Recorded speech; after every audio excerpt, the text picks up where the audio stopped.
ময়মনসিংহ বিভাগের মানুষ আমরা, মনটা যেন ব্রহ্মপুত্র নদী, খাতির যত্নের কমতি।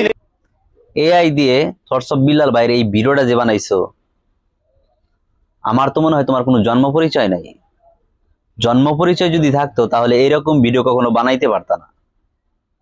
আমি একটা কথা বলি কি ভাই, তোমার সাথে থটস অফ বিল্লাল ভাইয়ের শত্রুতা থাকতে পারে, তাই বললে তুমি এরকম একটা ভিডিও বানায় সোশ্যাল মিডিয়ায় আপলোড দিবা আর সেইটা মানুষ সত্যি হিসাবে গণ্য করে নিব, এইটা তুমি কখনো ভাইবো না।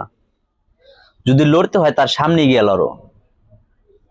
সে যেমন কন্টেন্ট বানাইয়া আজকে এই পর্যন্ত আসছে, তুমিও এরকম কন্টেন্ট বানাইয়া তুমি এই জায়গায় আসো, তার জায়গায় আসো তুমি। সে কারো হাত পা চাইটা এইখানে আসে নাই, তার নিজের যোগ্যতায় সে এখানে আসছে। আর তুমি তারে নিয়ে এইরকম একটা ভিডিও বানাইয়া সোশ্যাল মিডিয়া আপলোড দিলা। আমার তো মনে হয় যে তুমি অমাবস্যার রাতে কন্ডম দুর্ঘটনায় জন্ম নেওয়া এক অবুঝ সন্তান। যদি তা না হইতা তাহলে মনে হয় এরকম ভিডিও কখনো বানাইতে পারতা না। আর এইরকম ভিডিও তারাই বানায় যাদের কোনো জন্ম পরিচয় নাই, যারা বাবা মায়ের সুশিক্ষায় আদর্শে গড়া সন্তান, তারা কখনো এরকম ভিডিও বানাবে না। আশা করি বুঝতে পারছো।